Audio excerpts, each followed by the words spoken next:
Hello, എല്ലാവർക്കും നമസ്കാരം. നിങ്ങളെപ്പോ വിചാരിക്കും ഇത് ശ്രീനഗർ ആണെന്ന്. കാരണം ഇന്നലെ നമ്മൾ അവസാനിപ്പിച്ചത് ശ്രീനഗർ എത്തും എന്ന് പറഞ്ഞിട്ടാണല്ലോ. എന്നാൽ ഇത് ശ്രീനഗർ അല്ല ഗൈസ്. ഇത് നമ്മുടെ സ്വന്തം കാർഗിലാണ്. കാർഗിൽ സ്റ്റേ അടിക്കുന്നില്ല എന്ന് പറഞ്ഞിട്ട് തന്നെ ഇന്നലെ ഡ്രൈവ് ചെയ്തത്. പക്ഷെ ഗൈസ്, നമ്മുടെ കാർഗിലിന്റെ ചെക്ക് പോസ്റ്റ് കടക്കാൻ പ്രകൃതി സമ്മതിച്ചില്ല. അജാതി കാറ്റ്, അത്രയും നല്ല തണുത്ത കാറ്റും ഒരു കൊടുങ്കാറ്റിന് സമാനമായിട്ടുള്ള കാറ്റ്. ഓ, പിന്നെ ചെക്ക് പോസ്റ്റ് എത്തിയപ്പോൾ പോലീസുകാർ പറഞ്ഞു, എടാ നിനക്ക് ഇപ്പൊ തന്നെ പോണോ, സ്റ്റേ അടിച്ചിട്ട് നാളെ പോയാൽ മതി, അതാണ് നല്ലത് എന്ന്. പിന്നെ ഞാൻ സോളോ കൂടെ ആണല്ലോ ഗൈസ്, അതുകൊണ്ട് ഞാൻ കാർഗിലിൽ തന്നെ അങ്ങ് സ്റ്റേ ആക്കി. ഇപ്പൊ എന്റെ മനസ്സിലുള്ള പ്ലാന് ശ്രീനഗറും സ്റ്റേ അടിക്കാതെ എത്ര ദൂരം പോകാൻ പറ്റുമോ അത്ര ദൂരം നമുക്ക് മുന്നോട്ട് പോകാന്നാണ്. പിന്നെ ഇത് ലഡാക്ക് ട്രിപ്പ് ആണല്ലോ, അതുകൊണ്ട് ഒന്നും പ്രഡിക്റ്റ് ചെയ്യാൻ പറ്റില്ല. കാർഗിലിലെ പ്രഭാതം ആസ്വദിച്ച് റൈഡ് ചെയ്തുകൊണ്ടിരിക്കുമ്പോഴാണ് അവന്മാരെ കണ്ടത്. കഴിഞ്ഞ വീഡിയോയിൽ ഞാനൊരു ചേതക്കുകാരനെ കുറിച്ച് പറഞ്ഞില്ലേ, ചേതക്കില് കേരളത്തിൽ നിന്നും ലഡാക്ക് വന്നവര് അവന്മാരെ കണ്ടു ഗായ്സ്. അവന്മാര് വരെ എന്നെ ട്രോളാൻ തുടങ്ങി.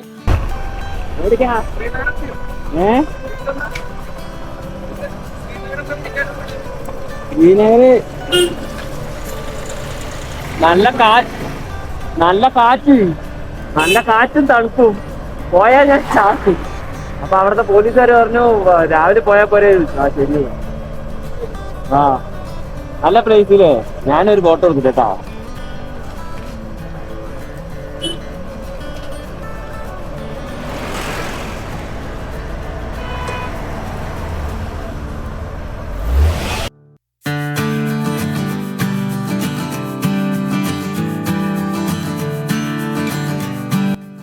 ഞാൻ അവരുടെ വീഡിയോ എടുക്കാത്തത് മനഃപൂർവ്വമാണ് കേട്ടോ. അവർക്ക് വീഡിയോയിൽ വരാൻ താല്പര്യമില്ലായിരുന്നു. സോ അവരുടെ പ്രൈവസിയിൽ നമ്മൾ ഇടിച്ചു കയറി പോകുന്നത് ശരിയല്ലല്ലോ. ഞങ്ങൾ സംസാരിച്ചതെന്ന് മനസ്സിലായത് അവരും ശ്രീനഗറിലോട്ടാണ്. പക്ഷെ ഞാൻ പറഞ്ഞു, ഞാൻ ശ്രീനഗർ ഇല്ല, ഞാൻ കുറച്ചുകൂടെ മുന്നോട്ട് പോകുമെന്ന്. ഞാൻ കാർഗിൽ സ്റ്റേ അടിക്കില്ല, ഞാൻ ശ്രീനഗർ പോയിട്ടേ നിൽക്കൂ എന്ന് പറഞ്ഞിട്ടാണ് വന്നത്. സോ അതിൻ്റെ ഒരു കളിയാക്കലായിരുന്നു മുന്നേ കണ്ടത്. നല്ല എഫേർട്ട് ഇട്ടിട്ടാണ് അവന്മാർ രണ്ടും കൂടെ ചേതക്കിൽ വന്നിരിക്കുന്നത് ഗൈസ്. അപ്പൊ അടുത്ത് നിങ്ങളാണ്. നിങ്ങളുടെ ട്രിപ്പ് എന്നാണെന്ന് കമന്റ് ചെയ്യൂ കേട്ടോ. അപ്പൊ വീഡിയോ ഇഷ്ടപ്പെട്ടാൽ ലൈക്ക് ചെയ്യുക, ഷെയർ ചെയ്യുക, കമന്റ് ചെയ്യുക. പിന്നെ ഒരു സാധനം കൂടെ വന്നിട്ടുണ്ടേ, ഹൈപ്പ്. ലൈക്ക് ചെയ്തതിന് ശേഷം ഹൈപ്പ് ചെയ്യാനും മറക്കരുത്. ചാനൽ സബ്സ്ക്രൈബ് ചെയ്യാതെ കാണുന്നവരാണെങ്കിൽ ചാനലൊന്ന് സബ്സ്ക്രൈബ് ചെയ്തേക്കണേ ഗൈസ്. കാർഗിൽ വിടുന്നതിന് മുന്നേ നമുക്കൊരു പ്രധാനപ്പെട്ട സ്ഥലം കാണാനുണ്ട്. കഴിഞ്ഞ വീഡിയോയിൽ ഞാൻ ഇതിനെക്കുറിച്ച് പറഞ്ഞിരുന്നു. എൻ്റെ വീഡിയോ ഫുട്ടേജുകൾ നഷ്ടപ്പെട്ടതിൽ ഏറ്റവും സങ്കടം തോന്നിയ അതേ സ്ഥലം. നമ്മൾ ലേ പോകുമ്പോൾ കാർഗിൽ മെമ്മോറിയൽ വിസിറ്റ് ചെയ്തിട്ട് തന്നെയാണ് പോയത്. പക്ഷെ എന്ത് പറയാനാണ് ഗൈസ്, മെമ്മറി കാർഡ് കറപ്റ്റായി ഫുട്ടേജ് എല്ലാം നഷ്ടപ്പെട്ടിരുന്നു. ഗായ്സ്, ഞാനിപ്പോൾ സെക്കൻഡ് ടൈം ശ്രീനഗറിന്ന് തിരിച്ചു വരുമ്പോഴാണ് ഇത് ഷൂട്ട് ചെയ്യുന്നത്. അറിഞ്ഞാലോ, കറപ്റ്റഡ് ആയിപ്പോയി മെമ്മറി കാർഡ്. പക്ഷെ എനിക്ക് സന്തോഷമേ ഉള്ളൂ കേട്ടോ ഇങ്ങോട്ട് കയറാൻ. ഇവിടെ കയറുമ്പോഴുള്ളൊരു ഫീൽ ഉണ്ടല്ലോ, അത് വേറെ തന്നെയാണ് കേട്ടോ.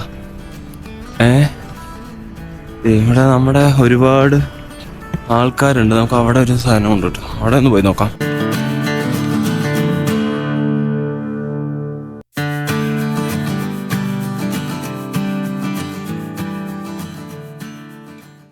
ഇവിടെ കയറി കഴിഞ്ഞാൽ ഗൈസ്, അത് നിങ്ങൾക്ക് ഫീൽ ചെയ്യാൻ പറ്റും. നമ്മൾ പ്രൊട്ടക്റ്റഡ് ആണെന്നും നമ്മൾ സേഫ് ആണെന്നും മനസ്സിന് വല്ലാത്തൊരു സന്തോഷവും ഭാരക്കുറവും, എന്താ പറയുക, ആ ഒരു ഫീല് പറഞ്ഞറിയിക്കാൻ പറ്റാത്തത് തന്നെയാണ്.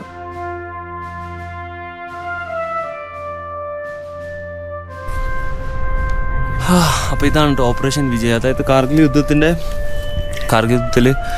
നമ്മൾ മരിച്ചവർക്ക് വേണ്ടിയുള്ള എന്നിട്ടോ അമർ ജവാൻ ജ്യോതി അവിടെ ഉണ്ട്.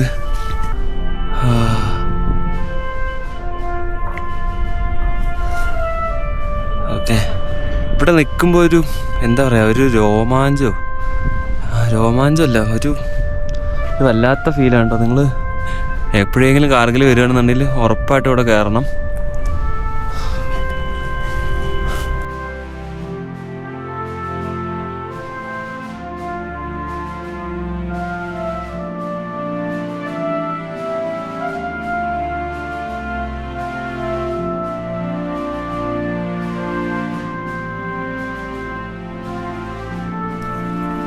ഇതാണ് വീർഭൂമി കേട്ടോ.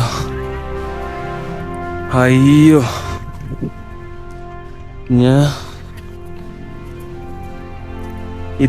ഇത് കാണുമ്പോ എന്താ ഞാൻ പറയണ്ടത്. നമ്മളിങ്ങനെ ഇപ്പം ഇങ്ങനെ ഇരിക്കാൻ വേണ്ടി അവരവരുടെ ജീവൻ കളഞ്ഞവരാണ് കേട്ടോ അവരെല്ലാം. സല്യൂട്ടല്ല, അതിനപ്പുറത്തേക്ക് എന്തെങ്കിലും ഉണ്ടെങ്കിൽ നമ്മൾ കൊടുത്തേ മതിയാവും.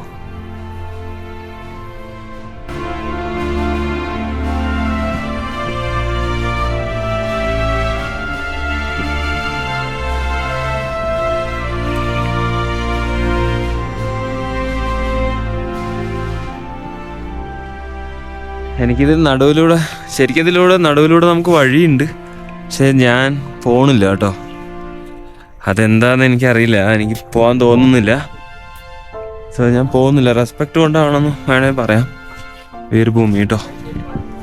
നമ്മൾ ബൂട്ടൊക്കെ ഇട്ടിട്ട് ജസ്റ്റ് അതിൻ്റെ കൂടെ പോകാനുള്ള ഒരു ഇത് എനിക്ക് തോന്നുന്നില്ല, അതുകൊണ്ട് ഞാൻ പോകുന്നില്ല കേട്ടോ.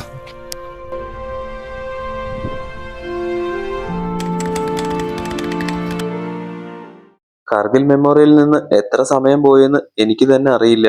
പക്ഷെ ആ കളഞ്ഞത് സമയമല്ല, നമ്മൾ അവർക്ക് കൊടുക്കാൻ പറ്റുന്ന റെസ്പെക്റ്റ് ആണ്. അതുകൊണ്ട് തന്നെ എനിക്ക് യാതൊരു വിഷമവും അതിലില്ല. ഞാനൊരു കാര്യം മറന്നു, നമ്മൾ പോകേണ്ട ഡെസ്റ്റിനേഷൻ എവിടേക്കാണ് ഗൈസ്? നിങ്ങൾക്ക് ആർക്കെങ്കിലും അത് അറിയുമോ? കാരണം എനിക്ക് തന്നെ ഇപ്പോൾ ഒരു ഐഡിയ ഇല്ല. മഞ്ഞുമലകൾ, താഴെ സിന്ധു നദി. ഓഹോ, ഇത് അവൻ തന്നെ ഗൈസ്. നമ്മൾ എവിടെ എത്തിയെന്നറിയോ? സോജില പാസ്. ഒരു മല ഇറങ്ങി അടുത്ത മല ഇനി കയറാൻ പോവുകയാണ്.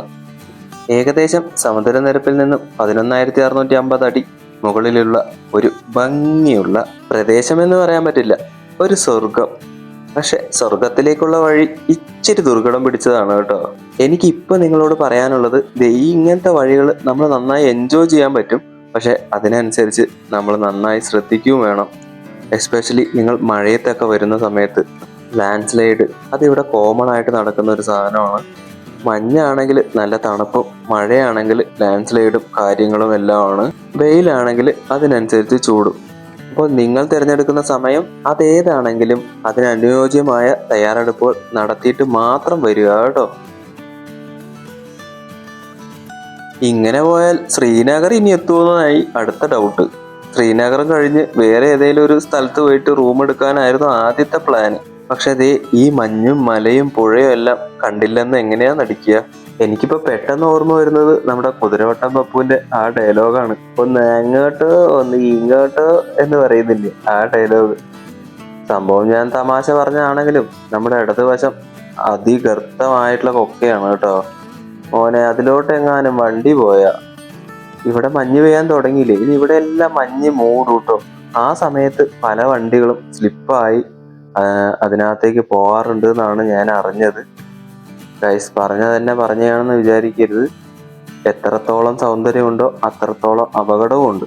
അപ്പോൾ നമ്മുടെ സേഫ്റ്റി നമ്മൾ തന്നെ നോക്കണം. എപ്പോൾ വരികയാണെങ്കിലും ഒരിക്കലും റഷ് കാണിക്കാതെ സാവധാനത്തിൽ നമ്മൾ മുന്നോട്ട് പോകാൻ ശ്രമിക്കുക. ഒരു റോഡും ഒരാളുടെയും വകയല്ല. ഇത്രയും മനോഹരമായ സ്ഥലത്തിലൂടെ റൈഡ് ചെയ്യുമ്പോഴുള്ള ഒരു സുഖം നമ്മൾ ആസ്വദിക്കുക. ജീവിതത്തിൽ ഇത് 1-2 തവണയേ പറ്റുള്ളൂ. ഞാൻ അങ്ങനെ ആസ്വദിച്ച് നിൽക്കുമായിരുന്നു. കുറച്ച് ട്രാഫിക്കും കിട്ടി. വീക്കെൻഡ് ആയതുകൊണ്ടാണോ എന്ന് എനിക്കറിയില്ല, നല്ല തിരക്കുണ്ടായിരുന്നു. ആർമിയുടെ ഒരു കോൺവോയ് പോകുന്ന കാരണം നല്ല ബ്ലോക്ക് ഉണ്ടായിരുന്നു. അപ്പോൾ വരുന്നു ഒരു മാലാക, അയ്യോ സോറി, ഒരു ഗന്ധർവൻ. ചന്ദ്രനിൽ ചെന്നാലും മലയാളി ഉണ്ടാവുമല്ലോ.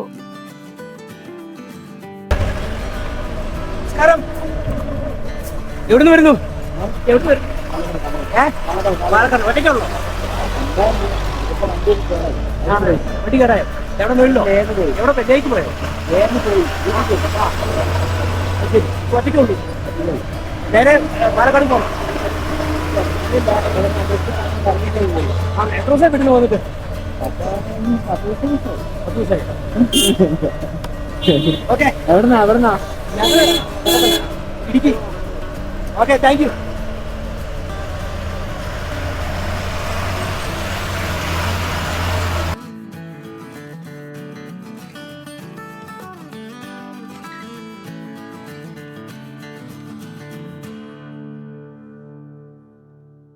ഒരുവിധം ബ്ലോക്കൊക്കെ കഴിഞ്ഞ് ഞാൻ എൻ്റെ യാത്ര തുടർന്നു. ദേ നോക്കിയേ, അങ്ങ് പടിഞ്ഞാറ് സൂര്യൻ ഇങ്ങനെ ഞാനിപ്പോൾ അസ്തമിക്കും എന്ന് പറഞ്ഞുകൊണ്ട് പതുക്കെ നിൽക്കുന്നുണ്ട്. സോജില പാസ് ടച്ച് ചെയ്യാതെ ഒരു ടണൽ നിർമ്മിക്കുന്നുണ്ട് കേട്ടോ. സോൻമാർഗിലൂടെ കടന്നു പോകുന്ന ടണലാണത്. ആ ടണൽ പൂർത്തിയായ നമുക്ക് സോജില പാസ് ടച്ച് ചെയ്യേണ്ടി വരത്തില്ല. പക്ഷെ ആസ് എ റൈഡർ നമ്മൾ ഈ പഴയ റൂട്ട് തന്നെ സെലക്ട് ചെയ്യുള്ളൂ. അത് ഞാനായാലും നിങ്ങളായാലും അതെനിക്കറിയാം. നമ്മളിത് സോൻമാർഗിലെത്തി. ഇതാണ് സോൻമാർഗ് ടണൽ. എൻ്റെ മോനെ, എന്ത് മനോഹരമായിട്ടാണെന്നറിയോ ടണൽ പണിത് വെച്ചേക്കണേ. ഈ ടണലിന്റെ വീഡിയോ ഒക്കെ ഞാൻ ഇട്ടിട്ടുണ്ട് കേട്ടോ ഓൾറെഡി. കാണാത്തവരുണ്ടെങ്കിൽ ഒന്ന് കണ്ടു നോക്കുക. അങ്ങനെ സോജില പാസും സോൻമാർഗ് ടണലും എല്ലാം കഴിഞ്ഞ് ഞാൻ നേരെ കാർഗിൽ ലക്ഷ്യമാക്കിയിട്ട് പോയി. ഇനിയിപ്പോൾ എവിടെ ചെന്ന് അവസാനിക്കും എന്നറിയില്ല. എന്തായാലും യാത്ര മുന്നോട്ട് തന്നെ. ശ്രീനഗറും കഴിഞ്ഞ് മാക്സിമം റൈഡ് ചെയ്ത് പോവുക എന്നതായിരുന്നു ലക്ഷ്യം നമ്മൾ റൈഡ് തുടങ്ങുമ്പോൾ. പിന്നെ ഞാനൊരു സേഫ്റ്റി കാര്യം പറഞ്ഞിരുന്നു, ഇത് ലഡാക്ക് ട്രിപ്പാണ്, എന്തും ആവാമെന്ന്.